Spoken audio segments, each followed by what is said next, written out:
I'll start with Meg first because Meg's our senior and she's been great for us for 4 years. And I actually didn't think the goals that were being scored early in the game were Meg's fault. I thought that our defense was a little on their heels, and credit Penn State for really coming after us early, actually the whole entire game. But we were just really extended out. We weren't playing help defense. I just felt like we were a little out of sorts, and it was given pretty high percentage shots against Meg. And if I left her in, I have confidence that she would have recovered and made great saves just like Kaylee did.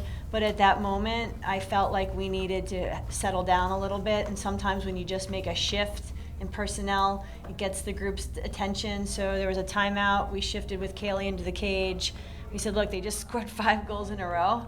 Like, settle down, stick together. Like, let's shorten up our slides a little bit, play better help defense. And I think, Kaylee's an ultimate team player, and so is Meg. So they really handle the situation really well, and I couldn't ask for a better twosome than those two because they've set the standard, and for our program at least, on how to be a force together. Well, I was shocked that we were actually on the 8-meter, but I have confidence in our players, and on those big moments, great players make big plays, and I think that's what it takes to ultimately get to a national championship game.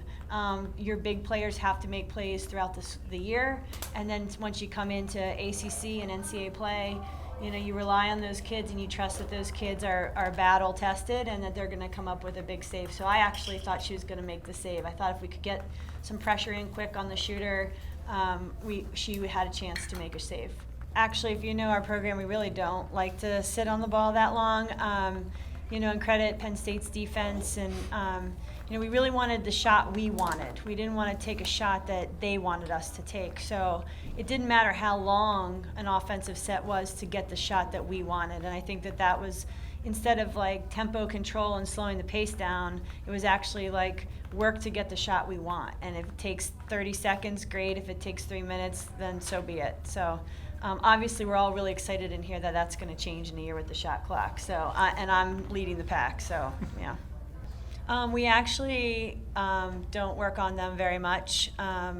We have a couple drills that we utilize earlier in the season to try to, just understand, how to pass and catch under pressure. But this time of year, we don't really spend much time on them. And the reason being is that we run into those situations on game day. And so we actually use games throughout the year to prepare us for the postseason. Because I think that games ultimately, this time of year with NCAAs and you're in the Final Four, it tests you what you've learned about yourself and playing the game the way this group needs to play the game. So we don't really work on it much.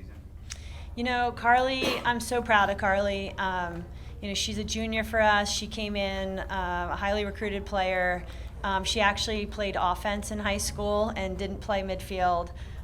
She has worked really hard to learn how to play at this level and for our program. And she's somebody who is a goal scorer. She was a tremendous goal scorer in high school. I don't think there's a shot that she sees that she doesn't like. And that's sometimes good and sometimes bad, but we all love her for it. But she has worked extremely hard. Over the past 3 years, she's the kid who stays late at practice and shoots on the goalies. That might be Kaylee. It might be our freshman goalie. I mean, she's always trying to find somebody to hang around for an extra 30 minutes to work on shooting and finishing. So when we transitioned her to a midfield player, she was like, what do you mean I'm not an offense? But we're like, but your speed is so great. So we really had to convince her that she could be a great midi, and she's obviously proven that for us at the end of this season. Yeah, I can't wait to watch that game. I'm too bad I have to scout it, but I always tell the team, like, we have on our daily practice plan, like what number practice it is, and then the date. And I always tell them, like, look, we only play 15 regular season games, and we're in practice number 55. And they're like, whoa. I'm like, yeah. So every game day is so special. These are the golden nuggets that you work for. And then the postseason with ACCs and NCAA is even more special. And our kids come to North Carolina to play at a high level, to develop as human beings, to develop as lacrosse players.